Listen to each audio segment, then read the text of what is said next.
Salut les geeks, j'espère que vous allez bien. Alors aujourd'hui dans cette vidéo, on va faire un petit tour sur Linux et plus particulièrement, on va faire un petit tour de la dernière version d'Ubuntu qui vient tout juste de sortir. Alors elle est encore en version bêta, c'est-à-dire qu'ils sont en train encore de corriger pas mal de trucs, mais ils ont mis à disposition l'ISO, ce qui va nous permettre de la découvrir en images et de faire quelques tests, de voir un petit peu quelles sont les nouveautés. Alors pour info, les versions LTS, c'est des versions avec un support à long terme, donc l'idée ça va être d'avoir une distribution qui est maintenue pendant plusieurs années et mise à jour, et vous pourrez même avoir un support étendu jusqu'à 12 ans. Donc ça c'est quand même idéal pour les personnes qui cherchent un système stable et un système durable.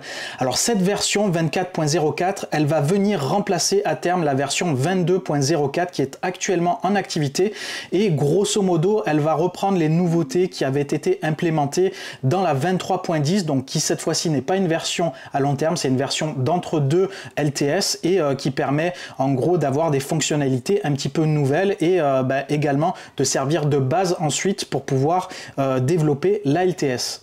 Comme vous le savez peut-être, chaque version d'Ubuntu est estampillée d'un petit nom d'animal, et cette année, ça sera Noble Numbat, donc qui est un petit animal qui vient d'Australie occidentale. C'est une sorte de marsupial, et les logos, les fonds d'écran, etc. seront estampillés avec ce petit animal. Concernant le programme de cette vidéo, dans un premier temps, on va faire un petit tour sur le site officiel pour voir un petit peu comment récupérer l'ISO d'Ubuntu 24.04 LTS qui est encore en bêta.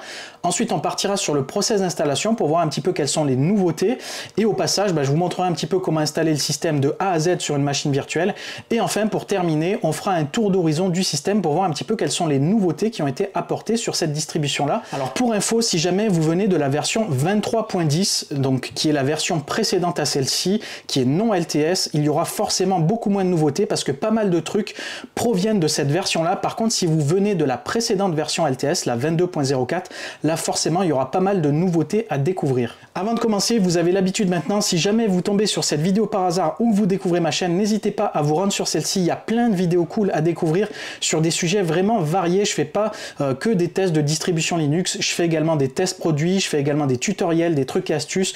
On parle jeux vidéo, on parle cinéma, on parle également informatique. Bref, si tous ces sujets-là ça vous plaît, n'hésitez pas à vous abonner et à nous rejoindre. On est bientôt 12 000 sur la chaîne et petit à petit le compteur il grimpe. Moi je suis un passionné et l'idée c'est de créer une grosse communauté autour de l'univers des geeks, de tout cet univers là. J'essaye de vous partager au travers de mes vidéos ma passion, mon expérience, mon savoir, et essayer de vous faire passer un moment agréable. Également, si la chaîne ne vous suffit pas, j'ai également développé un site internet, c'est un projet en parallèle de la chaîne qui s'appelle larevuegeek.com. c'est un site que j'ai développé pour vous, donc je suis développeur et je l'ai développé en PHP et c'est moi-même qui l'alimente, donc où vous pourrez retrouver des articles d'actualité, des trucs et astuces que vous verrez pas forcément sur la chaîne. Il y a également des bons plans, j'essaye de dénicher un petit peu des bons tarifs sur certains produits, donc n'hésitez pas également à vous y rendre. Et il y a également l'intégralité des vidéos de la chaîne, et il y aura encore plein d'autres surprises à venir. Il y a également un forum de discussion, et pour ceux qui veulent me suivre directement dans la poche, j'ai également développé deux applications, une sur Android et une sur iOS, donc n'hésitez pas également à les installer. Il est temps de découvrir cette distribution Ubuntu 24.04 LTS, let's go! Voilà, on se retrouve donc sur mon ordinateur. Première chose qu'on va faire, c'est bien sûr aller récupérer l'ISO d'Ubuntu 24.04. Alors pour info, si vous allez sur le site officiel ubuntu.com, je pense que vous allez un petit peu galérer à trouver cette ISO là, mais ça tombe bien puisqu'Ubuntu a également un site où il regroupe un petit peu toutes les versions, c'est release.ubuntu.com. donc je vous mettrai bien sûr le lien en description. Hop, donc c'est ce site là, je l'ai déjà préparé sur le navigateur, et ici on peut bien retrouver la dernière version d'Ubuntu qui est donc toujours en version bêta. Donc vous cliquez là-dessus et là il y a différentes versions disponibles. Nous on va utiliser la version desktop, mais il y a également la version serveur, il y a même une install netboot pour ceux qui veulent faire une installation sur le réseau. Donc vous cliquez là, vous récupérez l'ISO, et ensuite on se retrouve sur VMware pour aller créer notre machine virtuelle et lancer le process d'installation. On se retrouve à présent devant l'interface de VMware Workstation. Alors moi c'est la version pro, mais ça devrait fonctionner pareil avec la version gratuite VMware Player. Alors la première chose qu'on va faire, c'est créer une machine virtuelle. Alors pour ça, il y a un bouton ici, donc on va faire Create a New Virtual Machine. Donc ensuite, vous allez avoir un assistant qui va se lancer et on va un petit peu se laisser guider. Donc là, ici, vous allez sélectionner Typical. On fait suivant. Ensuite ici, on va sélectionner qu'on souhaite installer le système d'exploitation après. Ça va nous permettre de personnaliser un petit peu mieux la machine virtuelle et surtout d'éviter l'installateur automatique d'Ubuntu que j'aime vraiment pas. Alors là ici, on va laisser Linux en choix et en version, on va sélectionner Ubuntu 64 bits. Donc vous voyez, il y a plein de systèmes pris en charge et nous, c'est Ubuntu 64 bits qui nous intéresse. Donc on va faire suivant. Ensuite, place au nom de la machine virtuelle. Alors, vous pouvez mettre ce que vous voulez, mais bien sûr, le plus cohérent, hein, c'est de mettre la version que vous utilisez. Donc là, c'est Ubuntu 24.04 LTS. Donc là, c'est le chemin de stockage des fichiers par défaut. Donc, je vais le laisser là. Vous pouvez bien sûr le changer si jamais vous voulez les stocker ailleurs. Donc ensuite, je vais faire suivant. Là ici, donc taille du disque, donc vous pouvez laisser 20 Go par défaut. Si jamais vous voulez vous amuser un petit peu avec et rajouter des logiciels, etc., vous pouvez mettre 30 par exemple, ou mettre même un petit peu plus. Alors concernant le stockage, vous pouvez soit choisir de stocker le disque sur un seul fichier ou le splitter en plusieurs petits fichiers. Moi, je vais préférer le stocker sur un seul fichier puisque les performances seront un peu meilleures. Hein. Ils disent qu'il y a des pertes de performance quand c'est stocké sur de multiples fichiers, même si c'est plus facile après à déplacer. Donc, on va faire suivant ici. Et donc là, on a le résumé de notre machine virtuelle. On va faire Customize Hardware puisque là, on va aller faire quelques petits ajustements. Alors, première chose que je vais faire sur cette machine virtuelle, c'est augmenter la mémoire vive. Alors moi, sur mon PC, j'ai 32 Go, donc j'ai largement de quoi faire. Je vais lui mettre 8 Go, comme ça, j'aurai quand même de meilleures perfs sur la VM. Également, au niveau du processeur, donc vous pouvez lui rajouter des cœurs en fonction de votre processeur. Donc moi, c'est un processeur qui a 24 cœurs, donc je lui ai affecté 4 cœurs.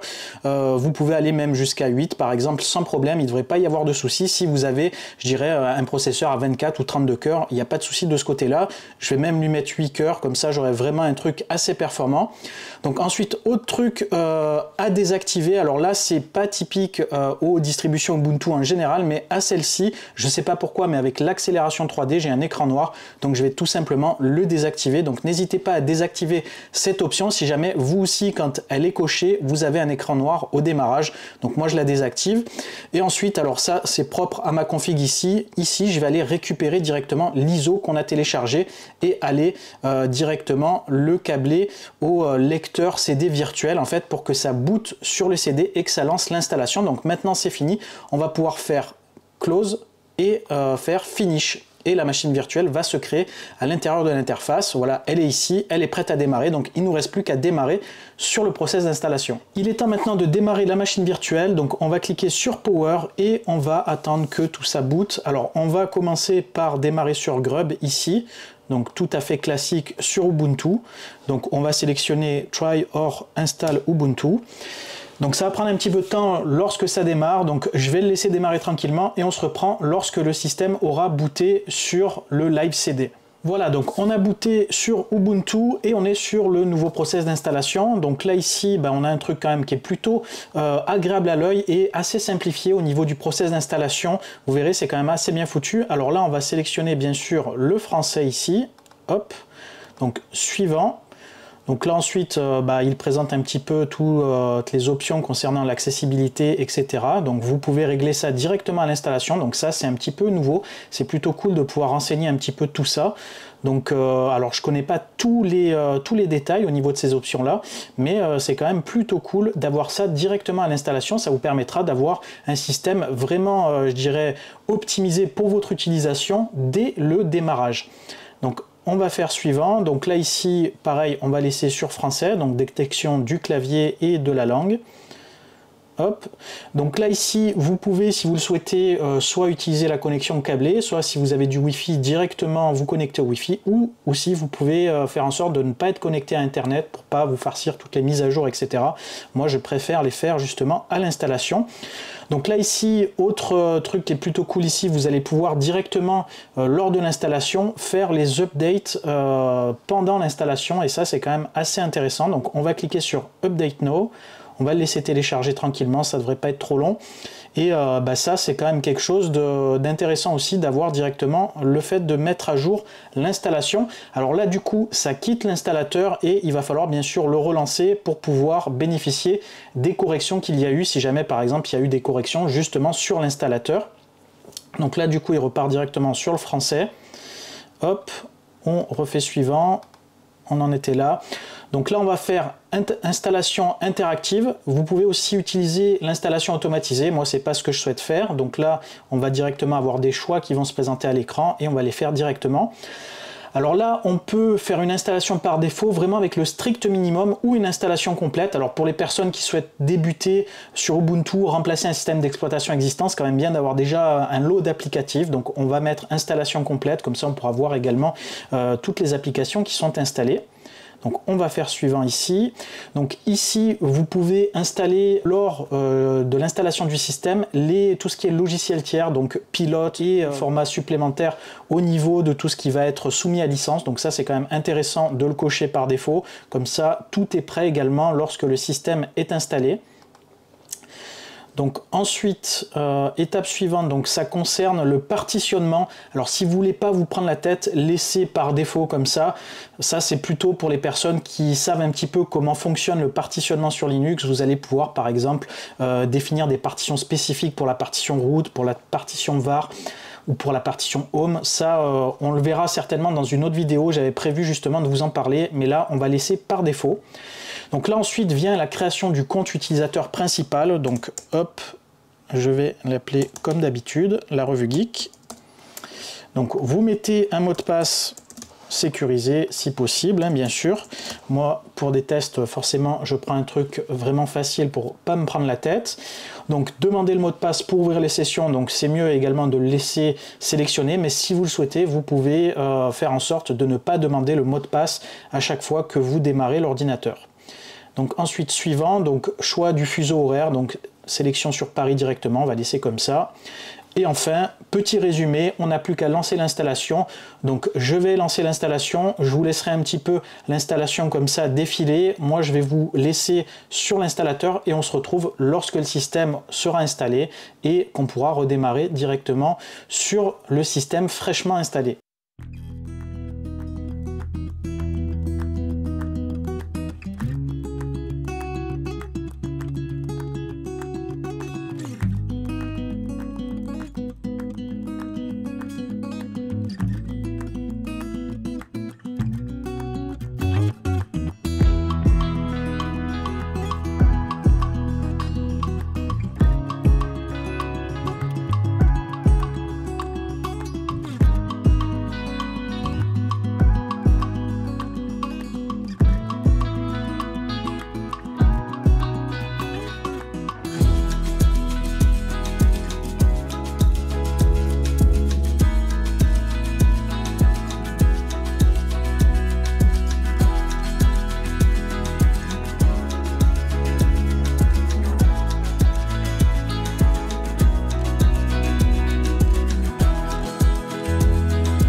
Voilà, on est donc sur le premier démarrage d'Ubuntu 24.04. Alors globalement l'installation s'est passée correctement, hormis le fait qu'elle a bloqué sur la dernière étape, sur la configuration du système. J'ai attendu pendant pas mal de temps et visiblement c'était bloqué tout simplement. Donc au redémarrage, j'ai bien démarré sur le système installé.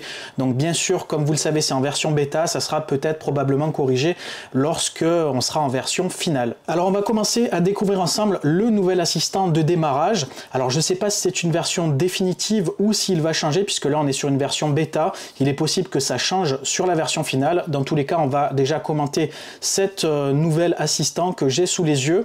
Alors là ici, comme on peut le voir, hein, il est à l'effigie d'Ubuntu Noble Numbat avec le nouveau logo et la mascotte associée à cette version là.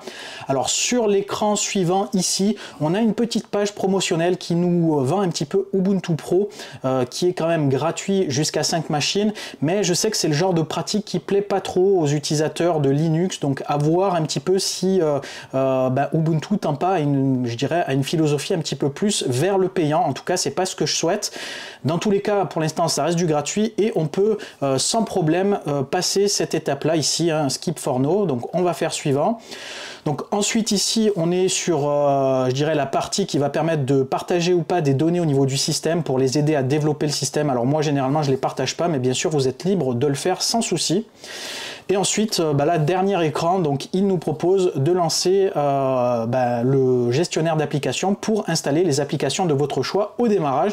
Donc là, moi, je vais faire finish. On va déjà faire un petit tour du système et ensuite, bien sûr, on ira découvrir le centre d'application. Alors, première grosse nouveauté, surtout quand on vient de versions d'Ubuntu un petit peu plus anciennes ou de la 22.04 par exemple, c'est le passage à GNOME 46 qui intègre pas mal de nouveautés et notamment des nouveautés esthétiques. Hein. Comme on peut le voir, le système est quand même vachement plus sobre, plus épuré. En tout cas, j'aime beaucoup cette version de GNOME qui offre des menus arrondis, des effets vraiment très simplifiés, mais qui s'intègrent vraiment bien, je trouve, et qui sont vraiment très réactifs. Là, donc, j'ai pas d'effet 3D d'activer, j'ai pas je dirais le 3D prise en charge sur la machine virtuelle et ça marche vraiment très bien. Donc de ce côté-là, moi je suis très content de cette version de GNOME au niveau ergonomique, mais il n'y a pas seulement des améliorations, je dirais, esthétiques, hein, il y a également des améliorations au niveau, je dirais, du moteur de GNOME et au niveau des applications qui sont intégrées dans GNOME. Donc ce que j'ai fait, je vous ai mis directement la note d'information ici, la note de mise à jour, hop, on va remonter en haut, du site officiel de GNOME qui récapitule un petit peu toutes les nouveautés qui sont intégrées dans cette version de GNOME. Et pour commencer, il y a déjà une toute nouvelle fonctionnalité de recherche qui s'appelle Search Everywhere. Donc ici, on la retrouve directement ici, rechercher partout, et qui va permettre en gros de rechercher plus efficacement des fichiers ou des dossiers à l'intérieur de votre système et qui va chercher dans tout votre système directement. Ensuite, vous avez des améliorations au niveau du gestionnaire de fichiers ici, notamment ici, ils ont intégré ici des petites informations lors de copies de fichiers ou de copies de dossiers. C'est quand même bien foutu, il y a le débit, il y a des informations assez intéressantes avec le nombre de fichiers, donc je trouve ça quand même assez cool de l'avoir implémenté. Également ici, vous avez des améliorations au niveau de la présentation dans l'explorateur. Donc ça, c'est plutôt des améliorations esthétiques.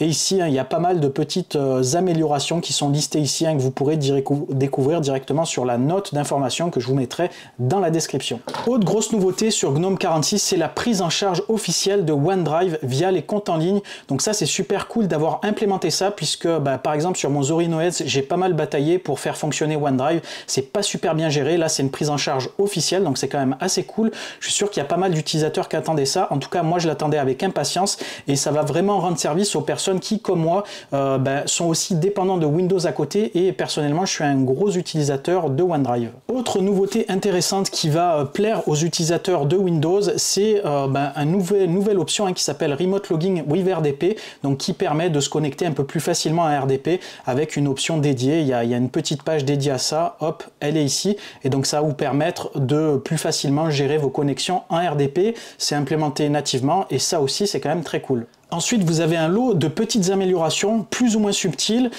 qui visent à améliorer l'expérience utilisateur, améliorer la navigation. Donc vous aurez des choses qui vont s'optimiser. Vous avez également, par exemple sur le touchpad, des nouveaux paramètres pour pouvoir définir certaines gestuelles. Vous avez également ici, donc ils disent Massive Polish Effort. Donc en gros, ils ont harmonisé, amélioré tout ce qui va être interface. Bref, l'idée ici, c'est d'avoir un truc le plus propre possible. Donc ils ont dépoussiéré pas mal de petites choses. Ils ont également amélioré, je dirais, tout ce qui va concerner l'accessibilité. D'ailleurs, on a pu voir qu'il y avait au niveau de l'installateur un effort qui a été fait ici, puisqu'on va pouvoir activer certains paramètres dès l'installation. Donc ça, c'est quand même assez cool. Ensuite, il y a eu des améliorations au niveau du système un petit peu moins subtiles, comme la gestion de nouveaux avatars. Donc là, je suis allé voir vite fait, comme ça je vous montre un petit peu. Voilà, visiblement, vous avez des nouveaux avatars un petit peu plus stylés. Ensuite, vous avez donc le système de notification qui a été amélioré avec ici, vous voyez un petit peu le résultat de ce qui a été amélioré par rapport aux versions précédentes. Donc ça, c'est plutôt pratique. Vous avez des nouveaux raccourcis clavier. Vous avez également ici des petites améliorations qui ont été rajoutées. Et enfin, des améliorations au niveau applicatif, donc avec des nouvelles, je dirais, des nouvelles versions des applications, avec des améliorations qui ont été apportées à ces différentes applications. Alors, on ne verra pas toutes les applications, il y en a trop, ça serait un petit peu trop pompeux on peut, mais voilà un petit peu la liste des améliorations ici. Vous pourrez voir le détail ici et globalement vous aurez des améliorations de sécurité, de performance, etc. Donc sur cette version de GNOME. Ensuite, grosse nouveauté au niveau du système, c'est le passage au noyau Linux 6.8. Quand on va dans les informations, on peut le voir ici. Donc on est sur le noyau ici 6.8 de Linux, donc qui apporte des prises en charge de nouveaux matériels et toutes les améliorations qui sont liées à ce noyau-là. Vous pourrez en bénéficier sur cette version d'Ubuntu. Puisqu'on parle système, autre petite nouveauté qui a été implémentée qui peut intéresser les personnes qui auraient des équipements qui nécessitent des mises à jour de firmware, c'est Firmware Updater. Alors là, je suis en machine virtuelle, donc j'ai pas forcément d'appareil à mettre à jour, mais vous avez une prise en charge ici de firmware directement dans l'OS, et ça c'est quand même bien pratique pour ceux qui en ont besoin. Donc, ensuite, vous avez l'habitude avec les nouvelles versions d'Ubuntu ou les nouvelles versions de Linux en général, vous avez de nouveaux fonds d'écran et cette version-là échappe pas à la règle. Donc on va aller voir un petit peu les nouveaux fonds d'écran de cette version-là. Alors vous allez avoir des trucs un petit peu plus classiques avec des paysages, comme vous avez l'habitude d'en trouver sur certaines distributions Linux. Alors ils sont quand même très jolis, toujours très esthétiques. Vous avez des trucs un petit peu plus abstraits ici, comme cette ampoule un petit peu colorée, qui est très jolie aussi, et sur fond un petit peu sombre. Moi généralement j'aime bien les fonds d'écran un petit peu sombres, ça pète moins aux yeux. Vous avez ensuite des trucs un petit peu plus, je dirais, cartoon, dessinés, donc j'aime pas trop ce genre de fond d'écran. Voilà, c'est vraiment trop abstrait pour moi. Par contre, vous avez celui-ci qui est plutôt pas mal, l'effigie de la mascotte, qui est plutôt style un petit peu Studio Ghibli, donc je trouve ça plutôt esthétique. Et après, vous avez les classiques un petit peu qu'on a l'habitude de retrouver sur Ubuntu avec la mascotte de cette année et qui gère donc le thème sombre et le thème clair, qui sont un petit peu dynamiques.